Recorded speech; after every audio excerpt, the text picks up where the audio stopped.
2026 നിയമസഭാ തെരഞ്ഞെടുപ്പിന് UDFും BJPയും ഒക്കെ അണിയറയിലെ ഒരുക്കങ്ങൾ തകൃതിയായിക്കൊണ്ടിരിക്കുകയാണ്. ഈ മാസം പകുതിയോടുകൂടി തന്നെ BJP സ്ഥാനാർത്ഥികളെ പ്രഖ്യാപിക്കും. ഏതാണ്ടൊരു 30-36 നിയമസഭാ മണ്ഡലങ്ങളിലെ സ്ഥാനാർത്ഥികൾ, പ്രധാനപ്പെട്ട A ക്ലാസ് മണ്ഡലങ്ങളിലെ സ്ഥാനാർത്ഥികളെ. അതിന് തൊട്ടു പിന്നാലെ ഫെബ്രുവരിയിൽ UDFും സ്ഥാനാർത്ഥികളെ പ്രഖ്യാപിക്കും. സാധാരണഗതിയിൽ LDF ഒരു പടി മുമ്പിൽ നിൽക്കുന്നതാണ്. ഇക്കുറി എന്തോ പൊതുവെ പല രീതിയിലും അവരെ തളർത്തിയിരിക്കുകയാണ്. ശബരിമല സ്വർണ്ണക്കൊള്ളയുടെ കാര്യത്തിനകത്ത് CPM പെട്ടു നിൽക്കുകയാണ്. തദ്ദേശ തെരഞ്ഞെടുപ്പിലെ വൻ തോൽവി, ഇതെല്ലാം കൂടി ആയി കഴിഞ്ഞപ്പോഴത്തേക്കും അതിൽ നിന്ന് വേണ്ട തരത്തിൽ ഉണർന്നെഴുന്നേൽക്കാൻ കഴിയാത്ത ഒരു സാഹചര്യത്തിലേക്ക് മാറിയിരിക്കുകയാണ്. അപ്പോഴാണ് അവർക്ക് ഈ LDFിലുള്ള ഘടകകക്ഷികളൊക്കെ ചിലരൊക്കെ അങ്ങോട്ടേക്ക് പോകും ഇങ്ങോട്ടേക്ക് പോകും എന്നൊക്കെ ഒരു വർത്തമാനമുണ്ട്. LDFിലെ ഘടകകക്ഷികൾ എന്ന് പറഞ്ഞാൽ നമുക്കറിയാം, പോകുന്നത് ജോസ് കെ മാണി വിഭാഗമാണ്, അല്ലാതെ CPI പോകുമോ? പിന്നുള്ളതെല്ലാം ഈ ഒറ്റയാൾ പാർട്ടി സംഘങ്ങളാണ്. അവരൊക്കെ പോവുകയും ചെയ്യാം ചിലരൊക്കെ. പക്ഷേ അതിനിടയ്ക്കൂടെയാണ് നമ്മുടെ LDF കൺവീനർ TP രാമകൃഷ്ണൻ വീണ്ടും ലീഗിനെ കൈകാട്ടി വിളിക്കുകയാണ്.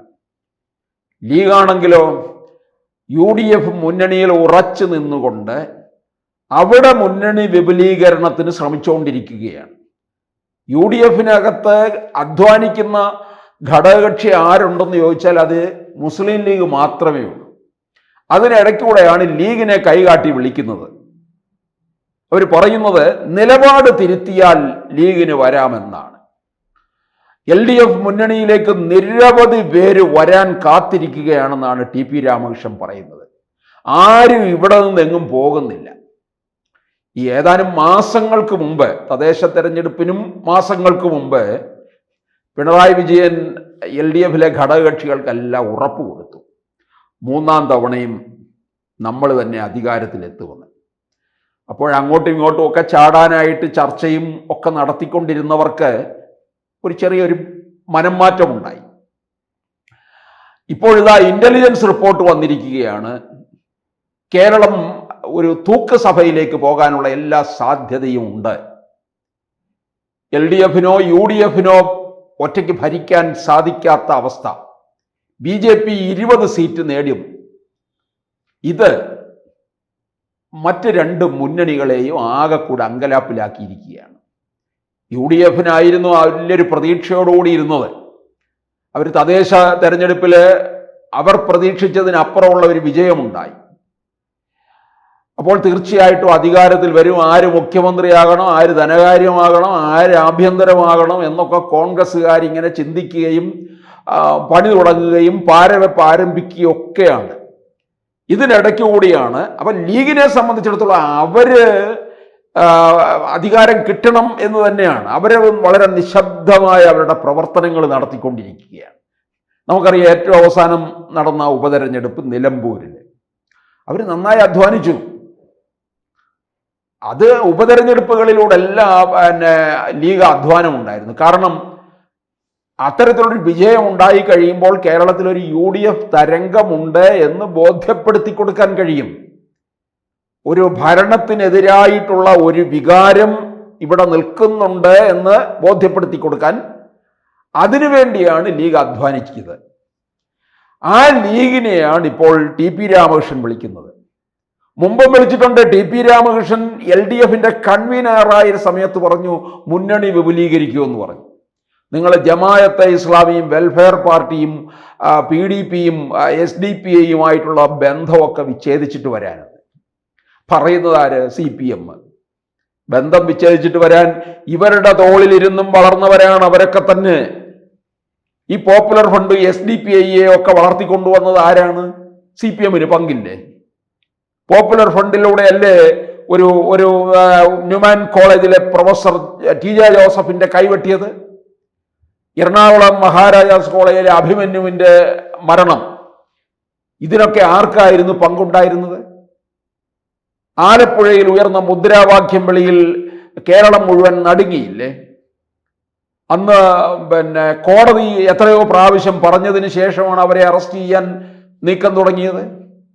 അപ്പോൾ ഇവരെയെല്ലാം CPM അവരുടെ ചിറകിനുള്ളിൽ വെച്ച് വളർത്തുകയും എന്നിട്ട് പൊതുജനമധ്യത്തിൽ വന്നിട്ട് ഇവരുമായിട്ടുള്ള ബന്ധമെല്ലാം വിച്ഛേദിച്ചിട്ട് വരൂ, അപ്പോൾ നമ്മൾ നിങ്ങൾക്ക് വേണ്ടിയിട്ട് കാർപ്പറ്റ് വിരിച്ചു തരാം, നിങ്ങളെ ഞങ്ങൾ മുന്നണിയിലെടുക്കുന്നു.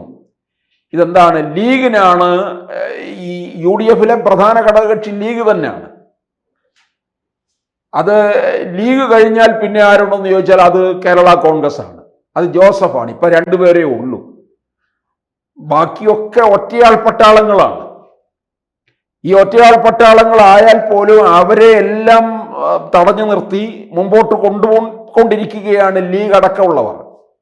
ലീഗ് എന്ന് പറഞ്ഞാൽ കോൺഗ്രസിനെ കൂടി ഇപ്പോൾ അവിടെ ഭരിച്ചുകൊണ്ട് നിൽക്കുന്നവരാണ്. മുഖ്യമന്ത്രി പദത്തെ ചൊല്ലി എന്തെങ്കിലും തരത്തിലുള്ള കലഹവും മറ്റും ഉണ്ടാകുമ്പോൾ അത് സാദിഖലി തങ്ങളുടെ അവിടെ പാണക്കാട്ട് നിന്നാണ് സോണിയ അമ്മച്ചിയെ വിളിച്ച് വിവരം ധരിപ്പിക്കുന്നത്. അപ്പോൾ സോണിയ അമ്മച്ചിയുടെ അടുക്കൽ അറിയിക്കാനുള്ള ധൈര്യവും സ്വാതന്ത്ര്യവും കയറി ചെല്ലാനുള്ള സ്വാതന്ത്ര്യവും ഒക്കെ മുസ്ലിം ലീഗിനുണ്ടെന്നുള്ളതാണ്. അവർക്ക് അത്രയും കൊടുത്തിട്ടുമുണ്ട്. ഇവർ ഭരണത്തിൽ വന്നാൽ ഒരു കാര്യം മനസ്സിലാക്കണം, ലീഗ് ഏതെങ്കിലും തരത്തിൽ LDF-ലേക്ക് പോയാൽ ഇനി ഇപ്പോഴത്തെ സാഹചര്യത്തിൽ അത് ഉണ്ടാകത്തില്ല. പിന്നെ TP രാമകൃഷ്ണൻ ഒന്ന് വിളിച്ചു നോക്കുകയാണ്, വരുന്നെങ്കിൽ വരട്ടെ. ലീഗിനൊരിക്കലും ഒരു ബാർഗൈനിങ് പവർ LDF-ൽ ഇല്ലെന്നുള്ളതാണ്. അത് ബാർഗൈനിങ് പവറും UDF-ലെ പ്രധാന കക്ഷിയായ കോൺഗ്രസിനെയും അടക്കി ഭരിക്കാനുള്ള ഒരു അധികാരവും ആവേശവും ഒക്കെ ഉള്ളത് ലീഗിന് മാത്രമാണ്. അത് UDF-ലെ കിട്ടുകയുള്ളൂ. ഇനിയിപ്പോൾ നോക്കിക്കോ, ഭരണം കിട്ടിക്കഴിയുമ്പോൾ ലീഗ് സ്വഭാവം അങ്ങ് മാറും. ലീഗ് ഇപ്പോൾ പല വിട്ടുവീഴ്ചകൾക്കൊക്കെ തയ്യാറാകുന്നുണ്ട്, പലയിടത്തും സീറ്റ് വെച്ചുമാറാൻ തയ്യാറാകുന്നുണ്ട് കോൺഗ്രസിനും ലീഗും തമ്മിൽ. പിന്നെ ലീഗ് ഇങ്ങോട്ടേക്ക് ആവശ്യപ്പെട്ടിട്ടുണ്ട്. ലീഗ് തൃശ്ശൂർ വരെ ഉള്ളൂ. ഇപ്പോൾ ഇങ്ങനെ തെക്കൻ കേരളത്തിലേക്ക് കൂടി വ്യാപിക്കാനുള്ള ശ്രമമാണ്. അതുകൊണ്ടാണ് തിരുവനന്തപുരത്ത് സീറ്റ് ചോദിക്കുന്നു, പുനലൂര്, കൊല്ലത്ത് ഇങ്ങനെ സീറ്റ് ചോദിച്ചുകൊണ്ടിരിക്കുകയാണ്. അവിടങ്ങളിലൊക്കെ തന്നെ വിജയമുണ്ടായിക്കഴിഞ്ഞാൽ ഇവർക്ക് കൂടുതൽ മന്ത്രിമാരെയും കൊടുക്കേണ്ടി വരും. ഉമ്മൻചാണ്ടി സർക്കാരിൻ്റെ കാലത്ത് നമ്മൾ കണ്ടതും കേട്ടതുമാണ് 5ാം മന്ത്രി. ഇനി 6ാം മന്ത്രിയും എത്തും, ഉപമുഖ്യമന്ത്രി സ്ഥാനവും മുസ്ലിം ലീഗിന് കൊടുക്കേണ്ടി വരുമെന്നുള്ളതാണ്. അത് മാറ്റമില്ലാത്ത കാര്യമാണ്. പിന്നെ അവർക്ക് ചോദിക്കാനും അവർക്ക് നടപ്പിലാക്കേണ്ടതുമായ നിരവധി കാര്യങ്ങൾ മലബാർ ഭാഗത്തുണ്ട്. അതൊക്കെ അവർ അക്കമിട്ട് എഴുതി വെച്ചിട്ടുണ്ട്. അത് ചോദിക്കുകയല്ല, നടപ്പിലാക്കുകയായിരിക്കും അവർ ചെയ്യാൻ പോകുന്നത്. അതുകൊണ്ട് തന്നെയാണ് നമ്മൾ ഈ മറ്റ് സമുദായങ്ങളൊക്കെ തന്നെ കോൺഗ്രസിനോടൊപ്പം ചേർന്ന് നിന്ന് ഈ ക്രൈസ്തവരൊക്കെ തന്നെ അകന്നു പോയതിൻ്റെയും കാരണം അതാണ്. ലീഗിൻ്റെ ആധിപത്യമാണ്. അപ്പം എന്തായാലും TP രാമകൃഷ്ണൻ്റെ ഈ വിളിയിൽ ലീഗ് വീഴുമെന്ന് തോന്നുന്നില്ല.